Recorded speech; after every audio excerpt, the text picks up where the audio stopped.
everyone, and welcome back to Smells Like Teen Angst. We are here to talk about Pretty Little Liars, Summer School Episode 2.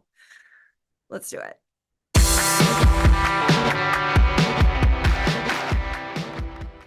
There you go. I was singing the theme song for us. Oh. I was too. It's pretty catchy, you know?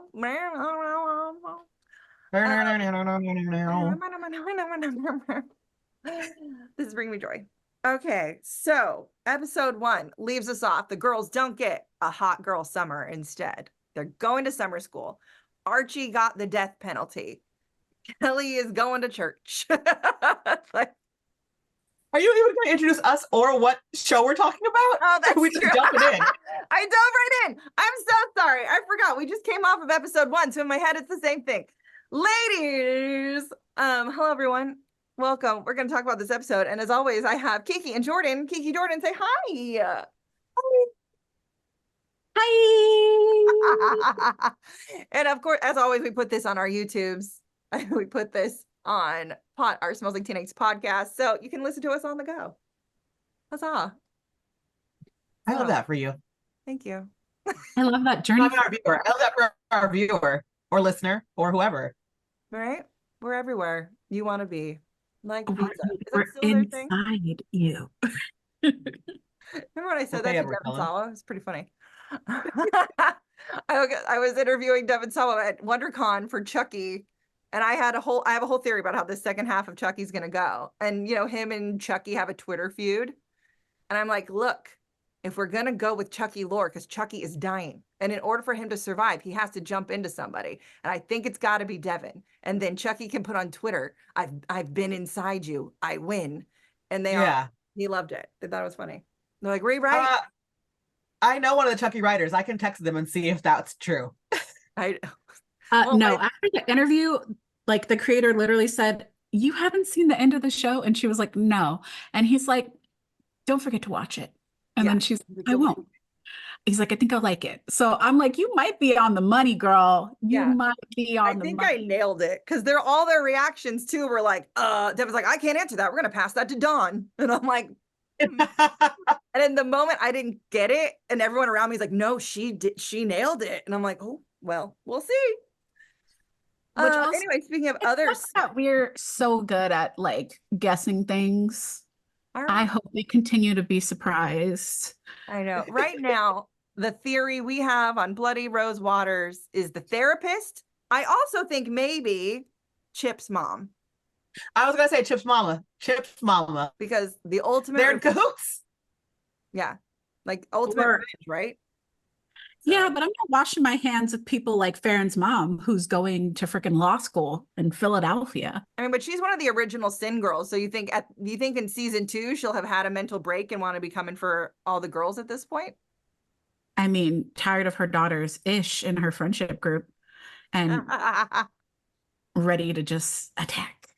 Live for herself. It's Leah Salonga. No, I'm just kidding. Oh, love them. So I'm just going to start this recappy thing. Just kind of like at the opening through group therapy, and then we'll just like chunk it off with the girls. I feel like that's kind of like we did. So in the opening, Imogen is having dreams about Bloody Rose. She's like, are these hallucinations? Like, what's going on? And then we look over and see she's got a ton of pills she's supposed to be taking that either aren't working or she's not taking them. And then we get to the first day of summer school, and all the girls are together except Imogen. And Imogen gets thrown into the class of misfits, which is hilarious. We talk about how their summer school outfits fucking slayed. They slayed it down. And I will tell you, I had summer school once in high school because I was not going to pass math and not be able to go to college. And my outfits did not slay. I was showing up in like sweatpants and a tank top because I was going to go home and go back to bed because summer school is only in the morning anyway. See, I was like, there is no dress code at this school because they really can just like eat down. Like spaghetti straps were not allowed at my school. Legs cannot be like that. Like they're really just living their best life. But I did relate to Imogen being in the burnout class because I never technically had to take summer school, but my siblings always did. So I would sign up because I'm a middle child and I don't like to be alone. And go to summer school and I would just take a class to get ahead. So I'd have an extra elective. I'd take civics or health. And it was always with the delinquents. And With the greasers. it was, interesting. Juvenile delinquents. Yeah, I learned how to MacGyver a lot of things into pipes from these kids. Like apples, potatoes, highlighters. Amazing. It was a whole different form of education. I love it. And this is also where we get a new girl who was in juvie with Noah. Say hello to Jen, the new hot blonde girl that was obviously Noah's girlfriend in juvie. Like they. Oh yeah, I was watching this at home without you guys, and my first note when this girl showed up on screen, I was like, "How does Noah know this lesbian?" And then the lesbian looked at her, and I was like, "Oh, they dated."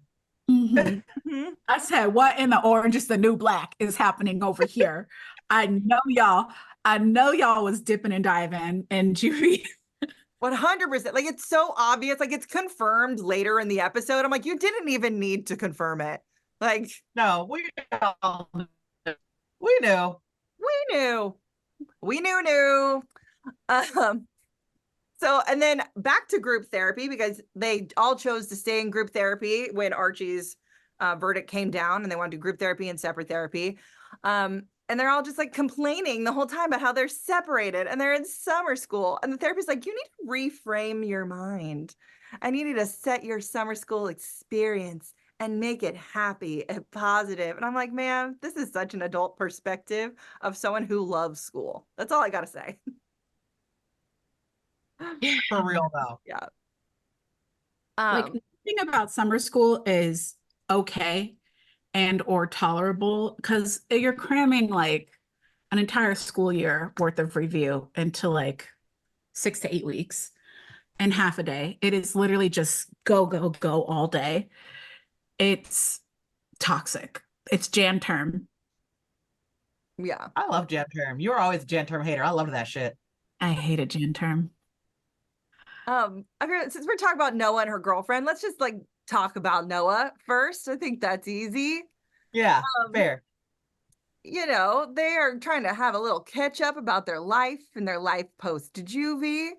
And Jen's like, were you part of that massacre that happened? And so Noah like fills her in and she asks about Sean, the boy she was dating when she was on the inside. I'm like, look at this girl, like plucking at it. She's there to get Noah back. There's no ifs, ands, or buts about it. Mm-hmm.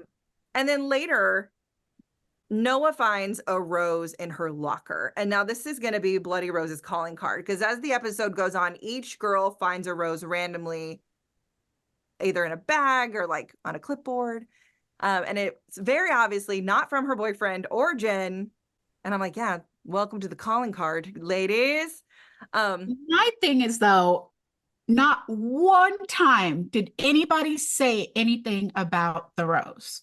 And this is my thing. As girls who have survived multiple murder attempts, they are not suspicious enough because I have two things happened in this episode to each girl, and it was very obvious to us, the viewer, but none of them were suspicious enough. They all just randomly gave out their phone number, which they're not supposed to do because they all had all their phone numbers changed. And then they all just got these mysterious roses, and none of them were like, that's a little weird. That's weird. The comfort level is too damn high. Yeah. Like way too high. Y'all are not on your job. You are not getting in your Zoom. Like I'm very disappointed in them. And it's just like girls talk. Like I will tell you what I ate today. Like when I come home from school, I would still text and call my friends that I just spent 8 hours sitting next to all day. Yeah. So it's like the fact that no one said anything, not one person in the group mentioned the flower was like, this is so weird. Yeah. Right. I thought that was weird too. And I think texting each other about the dumbest stuff, like the dumbest things. Yeah. And I feel like it's because they could all explain it away, right? With the exception of Faran, who we'll talk about in a second. I'm like, hers I thought was the weirdest. But everyone else, like, Noah could think it's from her boyfriend or from Jen, but obviously it's not. When Tabitha, she's like, oh, it could be from the new boy that we'll talk about in a minute. But Noah is about to get real messy because she's about to be in a love triangle because Jen is also now working at the pizza place with her. Drama obsessed. Let's just get Kelly out of the way because this storyline was so crazy to me. She's at church. Obviously, she's drug her boyfriend there. They're going to be doing a play, which at first I thought it was going to be one of those like, when like churches put on those scare things. I don't remember. Yeah. So I just saw an episode of SVU in one of these. I thought that's what it was going to be, but that's not quite what it is. But they're still doing like, don't have premarital sex, and it's more of like a positive thing. So like Kelly really wants to be the romantic lead with Greg. She's not. She's going to be the Virgin Mary, and then the slutty church girl, because there's always one, is going to be opposite Greg. And I would say there's always one, but at my church it was like all of them. Right? I was sitting here thinking just one, Sarah? Look, Like, I was not friends with a lot of people at my church. They did not like me. So I just assume there's at least one. I just feel like all the popular kids went to church and they were all slutty at church. And I was Those are just rookie numbers, Sarah. You got to bump those numbers up. Okay. Well, in and this I was case, like, I know poor too many girl- people's business. Like, it was one of those things, you know? I Yeah. could have been a real true Lady Whistledown. I love it. I love that Kelly like confronts him too. She's like, "Are you having sex with Sandy?" And he's like, "Not yet." And so Kelly does what girls her age do and is like, "Look, I don't want to lose you because you want to dump me because we're not having sex anymore, but we can do other things instead of penetration." And I'm like, "Guys, no. Okay." And so, that's the compromise that the two of them hit. And I'm just like, all right, whatever works for you, right? Whatever you consider over the line. Faran gets hired as a lifeguard, or is going to try and get hired as a lifeguard at the community pool. And she's there with Greg and Sean and Ash. And she swims circles around these boys, which I think is great. But of course, Greg is Greg. And he is a douchebag that Faran can shut down very, very easily. And she's the second person to find the rose in her bag, and she like pricks her finger on it. And I'm like, ma'am, if anyone, why was it randomly in your bag? Isn't that weird? Girl. Yeah. In a girl's locker room when you're the only girl. You're the only girl. And it wasn't just in her bag. It was like way deep in there. Like, cause she was like digging in her bag. So somebody just like opened up her whole bag, went through it, put the rose in there, and put everything back. I was like, okay. I'm like, who got in the girls' locker room to give you that? Yeah. The only person who'd probably have access that freely would be the coach. Makes it even weirder. Like, nobody is worried about anything right now, and I'm not okay with that. Also, is that the gym teacher turned lifeguard manager? Who was this man? I don't know, but I thought he was at the school the previous season. Who this man is. Yeah, because they weren't clear. Because he was like in the gym at the high school, and that's when he's like, you should join and be a lifeguard. And now he's like in charge of the lifeguard. So I was like, is he the football coach? Is he the gym teacher? Who is this guy? Did I miss it? He might be like some type of PE teacher. Yeah. And as we all know, teachers need summer jobs because teaching pays nothing. So exactly, that's what's happening. The other big thing happening in Faran's life is that Henry turned down going to the summer like show in Pittsburgh or wherever it was supposed to be, and now he's flailing for her. And I'm like, well, sir, why would you do that? We don't do that. You're too young to do things like that. But it's like young love stuff. Don't be doing this. And then he says that Kelly like it about the church performance because they need more guys, and now he's gonna get pulled into the cult. Goodbye, Henry. Nice to know you. Tabitha, Wes hires a new boy named Christian from New York to work at the theater for the summer. There's a lot of new characters introduced this episode. And of course, they're introducing new people, and they killed off the loose ends from last season. We've just got a whole group of new suspects. And loose ends. Right? Mm-hmm. I love him. I think he's very cute. I love that he also loves horror movies. And he's like, I do special effects and I make masks. masks. Girl. Okay, here's my theory. I do not think that he's going to be involved with Bloody Rose Waters, but I do think he's going to be on Spooky Spaghetti showing off his masks. Yeah. Yeah. Or he might be the person running Spooky Spaghetti. Ooh. He's definitely a Spooky Spaghetti person. I think he's there to get info, and he's lying about not knowing any of this. Mm-hmm. Say it again. Just say it again. Spooky Spaghetti. Spooky Spaghetti. And then one of my favorite scenes of the episodes happens with Wes and Christian, and they're like talking horror movies and getting everything wrong. And Tabitha just walks in. She's like, no. Let me tell you what is correct. And I just love watching her school these men about film, because how many times has that happened to you in your life where you're listening to people say all the wrong shit and you're like, I can't take this anymore, and you fix it. It was very cathartic for me. You know, I just shut up about it. So I'm really proud because it represents a new version of the female generation that is not afraid to stand up to these know-it-all bros about something. Because I literally do not tell people I watch anime, do not talk about the manga I read, do not talk about the books I read, I barely talk about the music I listen to with men because I don't want to deal with it. Did you know about what happened in this arc on blah, blah, blah? Who would totally kill Sailor Moon? No, he wouldn't. Yeah. He wouldn't.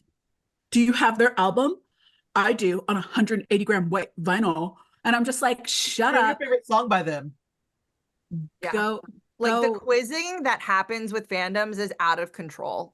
I can like something and not know everything, but then I guarantee you I know everything about the Backstreet Boys and Sailor Moon. So I pick and choose my knowledge. There's a lot of stuff up in here. Mine is useless. I'm sorry. The ADHD squirrels just collect random nuts of absolute ignorance. Yeah. And what do you want to know about Rogue on the X-Men? I got everything. It's all in here. I don't know all of them, but I know her. Ask me what I had for breakfast this morning. I have no clue. Ask me what happened at WrestleMania 1994, and I'm gonna tell you to sit down. Exactly. Ask me how, to do taxes or pay a bill online. Probably no idea. But if you ask me some crazy information about kangaroos or ladybugs or any other animal I hyper fixated on in my entire childhood, I got you. Yeah. Anywho, let's talk about, I want to save Imogen for last. So let's talk about Mouse. So her moms are going on a cruise and her grandma is staying with her to make sure she's okay. And when the grandma's trying to use the computer, she's of course on Spooky Spaghetti, and Mouse sees the faces of the two kids from the coda of the last episode, Spooky Spaghetti, of the last episode that we saw Bloody Rose murder. And so she tells the girls all about that information. And then that night, she wakes up to her grandmother screaming and saying there was a woman standing outside. She also has Ash sleeping over. So I'm like, that grandma's cool, I guess. And she's like, her face was covered in bloody bandages. And then the next morning, everything's fine. She doesn't remember anything. And she's like, oh, I sleepwalk sometimes. Grandma, that was very specific for sleepwalking. And terrified, also, but it also reminded me of that girl that I love on TikTok. Y'all know the one who was she'll eat the bad. She's like, it's gonna be a bad night tonight. Let's go. Yeah. Yes, but also Mouse just magically had a picture to pull up, was ready to go. Is this what you saw, Grandma? Because she stays on Spooky Spaghetti. She's got that photo saved in her favorite. There's no way. Other people have been seeing this image, so it also makes me feel like you're telling me nobody's called the cops and been like, I've been seeing stuff. I mean, no one else has seen it as far as we know. It's literally just Imogen, and now Grandma is Lola. But the grandma's like, I don't remember seeing any of that. She doesn't remember nothing.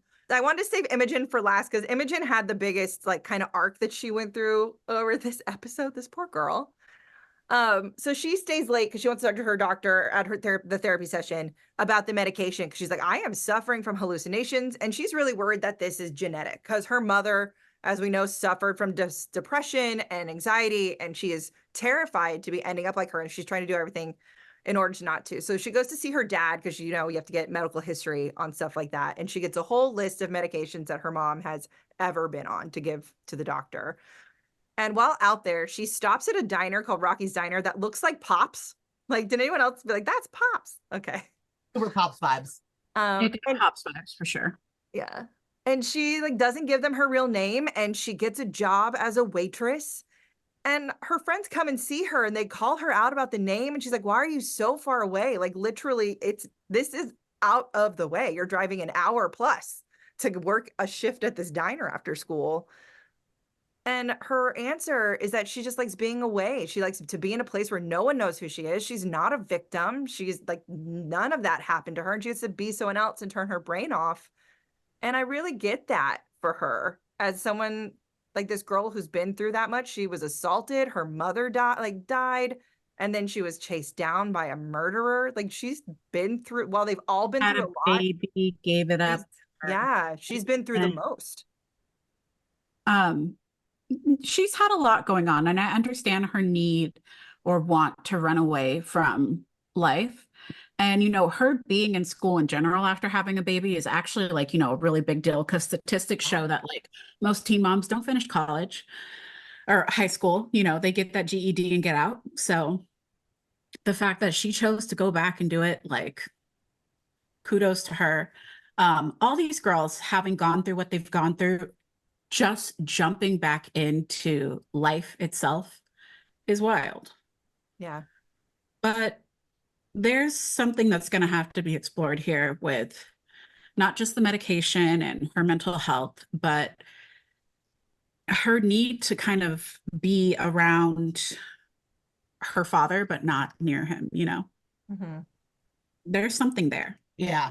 And then we get like this crazy moment with her because she's taking the bus to and from, right? So she's not even driving herself all the way out there, which I think seems incredibly unsafe, but that's just me. And like sitting in like a spooky space, if she's having hallucinations, I feel like this is the perfect triggery place to sit in a spooky woods and the bus stop and whatever.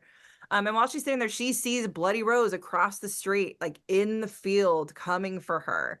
And this is definitely, anytime this happens with Imogen now, I'm like, is this real? Or is this a hallucination? And I think that's going to be something kind of fun to play with her specifically.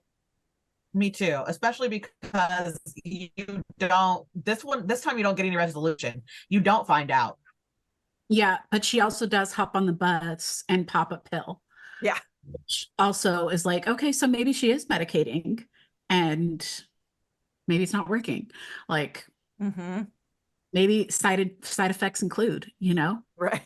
Exactly. Yeah. Like maybe she's given the wrong stuff because, again, the therapist is suspicious. And then like she talks to the therapist about traumatic grief. And I really think it's kind of interesting that this show, for it being a teen show, for it being a spooky show, is really touching on a lot of serious topics. And it did it in the first season and it's doing it again in this season. And I'm very proud of them for putting it in something like in this kind of series, personally. Especially because they're doing it well and responsibly. Exactly. And then we get into day 2 of summer school. That's like, I know we talked about the girls, but then this is how it's going to go. This is how my brain works. And Imogen is having almost like a breakdown because she is overly medicated now. And she's like so angry and like in the room. And I was like, oh girl, we gotta get that. And I just like that they snatch her from the room and then have like a big heart to heart. And she's like, I'm having hallucinations in the bathroom. She's like, I am literally breaking down. I'm just glad they took her out of that room because that teacher was not having it. That whole black teacher was about to light into her. Really though, especially because she's already on like a list with her by just deciding to show up the first day and be like, no, I belong in this class. Like, yeah, it's like, girl, you're already skating on thin ice. Yeah. I'm just glad that she finally, because they could have gone a long time of her like not talking to her friends about it. And instead they literally confront it in the same episode. So it's bookended, right? So now her friends know what's going on with her. She feels like she can trust them and talk to them about it. And they're just like, look, you scared us too. You're like, I don't want to be me. And we're like, what's happening in her brain? Because you're awesome. And I love the little pep talk that they gave her about like, we've all been through things and who you are is what makes you you and special. Yet nobody mentions that they got a rose. No one, not a single one. I know. Irresponsible. Oh yeah, Tabitha got hers earlier, right? No, she gets it later at her movie premiere. I think she gets hers as the last one, I think. Yeah. Well, like, because also I don't think Imogen got one. I didn't write down Imogen getting one, so I think she's the one who did not get a rose. So viewers, listeners, correct me if I'm wrong, ladies. I did not see one. But I love that Christian wants to see her movie, and he's like, "You've never put it here? Play it on the big screen, do a premiere." And I love that they do this, and I love that the girls all show up like dressed up for a premiere. It's so cute, and I honestly thought something crazy was going to happen during it, and it doesn't. So they literally just let them. So wholesome. It was so wholesome, and they just let them have this moment. And then I love like Christian fangirling on Tabitha, and the girls are like awkwardly making excuses to like leave them alone. That's my favorite part, when they're like, "We have stuff to do. Bye-bye." I'm gonna go to the ice cream parlor, right? That's a thing. That's a thing in this town. Yeah. It was very. I'm mowing my carpet. Sorry. Yeah. It was so cute. And yeah, that's when Christian's gonna walk her home, and that's when Tabitha finds the next rose on like the clipboard with all the things they have to do to close down, and he doesn't react to her finding it, and I'm like, she didn't react to you finding it, so like she's suspicious, but not, again, like Kiki's been saying, not suspicious enough. Not suspicious enough. Like, A had calling cards before. Like, why are we not putting 2 and 2 together? Girl, I don't know. I know.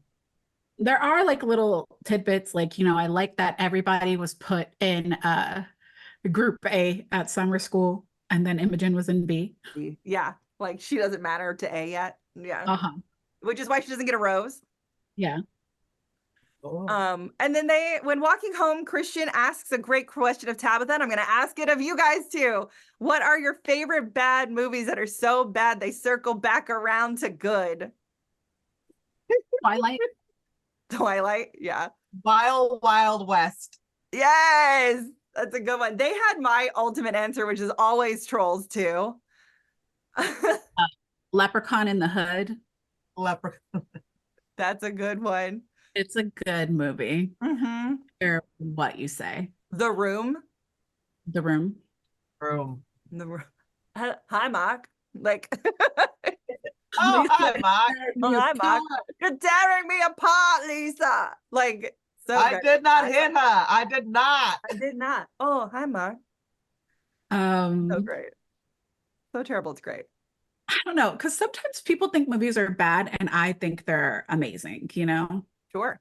I also have no problem saying that I just enjoy a bad movie. Like, Maleficent is not a good movie. I still enjoy it. Yeah. Yeah. Like, one of my favorite rom-coms is called Simply Irresistible. And it's about like a magic crab and earrings that give this girl like powers to like cook food that make people feel things. And I love this movie as a kid. And I've tried to show it to all my girlfriends growing up when we have those rom-com nights. And they're like, "This is horrible, Keiki." And I'm like, you know, sometimes you just like trash.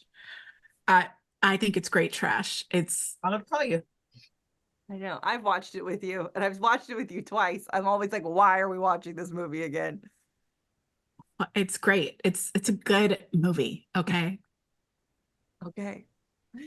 Well, thank you for answering that. I thought that was a fun question to ask you guys. And then we start getting the newest calling card, I guess, is the roses were being ignored. And now we're getting calls from unknown callers, which Tabitha ignores it. Everyone starts ignoring it until Mouse. But I'm just like, what's happening? And I like that. These girls are not suspicious enough. Not suspicious enough. Like, Mouse gets it. She's like, and then like ends up with like a video chat request because Bloody Rose is refusing to be ignored. And of course, Mouse accepts that. And then like, she's like, "What do you want?" And the answer was, "Save your breath. You'll need it." Like, that's it. That's all you're going to give me. That was very spooky, but also I wholeheartedly support not answering unknown callers. I don't. Because it's important. You'll leave a voicemail that will be transcribed from my phone. I don't answer known callers, so. Yeah. I feel like that's a millennial thing. Like, our parents would lock us in the house and be like, "Don't answer my phone, don't answer my door, don't turn on my stove." Yeah. You're just in the house in the dark doing an army crawl around, act like nobody is home. Yeah. So, don't show up unannounced and Yeah. don't call me without giving me a heads up. And I like the idea too that whoever is Bloody Rose is calling Tabitha, Faran, Noah, all being ignored. And then she's like angry. Why are you ignoring me? I have a thing to say. Say it again, Why Jordan. are they talking about my rose? Fatal Attraction. Great movie. Oh yeah. It's just the image of it is so funny. Like when we figure out who it is, I'm just gonna imagine them angry behind the phone because no one's answering. And then another new person, Imogen does go to that ice cream shop and asks for an application because she's gonna get a job in town. And I love that it's Antonio Cipriano, however you say his last name. He was from National Treasure. He is from Jagged Little Pill on Broadway. National Treasure series, not the movies. And I love him. And I'm like, what an adorable addition to the show because he's adorable and talented. And maybe a new love interest for this poor girl. Or maybe the murderer. We don't know. Or the murderer. We don't know. Maybe he's related to the therapist. We'll never find out because these girls only talk to each other about real big feelings. But fuck if tiny things happen in your life, like you get a random rose or a call from an unknown caller. Sorry. I know. It just doesn't. They're not precious enough. I'm gonna say I don't get it. I'm like, as soon as I'm like, I got a rose, and like it was so random. Like that's one of the first things I would text you guys. It would go in the group chat with a photo. I can crack an egg and it will have a double yolk and I'll text y'all about it. You think I wouldn't just get a mysterious egg and be like, or a mysterious rose and be like, oh, nothing. I know. I mean, I feel like I've spilled something in the house and then taken a picture and sent it to you guys. Yeah. I was like, well, God said no to having tea as I spilled the entire box of tea on the floor. Like, yeah, exactly. So I need them to be a little more suspicious. I'm hoping now that Mouse was the only one to answer the phone and then ignore the phone and answer the video call, that maybe she'll say something. Because Lord Jesus, say something, y'all. Oh, and at the end of the episode, the slutty teenager dies. The end. Oh yeah, I forgot about that. Because Greg stands Sally up and she's like, how dare you, ready to curse him out via text message, and then gets murdered by Bloody Rose. Sorry, girl. No to premarital sex, right? Isn't that one of the rules? Yeah, that's one of the rules. You're right. Follow Randy's rules, right. man. You'll stay alive. Follow Randy's rules to stay alive. Follow Randy's rules. But I will say, I think that this show is having a really great start. I'm very happy with it. I think this is a great idea to do a 2-episode premiere for them. That way they were able to do like the whole wrap up and then like, this is where we're headed. And I'm really excited that we're back to talk about this series. Look at us. I'm hyped. Who'd have thought? Hype. Maybe we'll read a book again too. Who knows? I know Jordan put out a tweet. So if everyone goes there, look at the books that were listed. It was like books that you read in like 2012 or something like that, right? It was book series that were really popular like 10, 15 years ago. Mm-hmm. So, well, we've already done Twilight. Give us another one, guys. I know we did Twilight. We did Hunger Games. If you guys have not watched or heard those, they're on YouTube. They're also on our podcast. I will say for some of these retro ones, I refuse to do the whole series just because like they had the True Blood books on there and that ends up being like 12 books. We're not doing all that. No, but maybe like the first 2 or 3. Yeah. At least the first one. I have to go look up this tweet that you posted. Yeah. I need to know. I need to know. And if any of our viewers go look at the tweet on the Twitters, on X, whatever it's called. Just stop. And let us know what book you think guys we should dive into while we're waiting for the next Fourth Wing book to come out. But yeah, until then, thanks you guys for listening, for watching. Make sure you like, comment, subscribe, send this to your friends so they can join the conversation. Comment, we love reading your comments, and we'll have some of the discussion before we dive into the next episode. Yeah, until next time, anyone else got anything to say? Tell your friends about random things. Follow Randy's rules. Stay alive. Bye.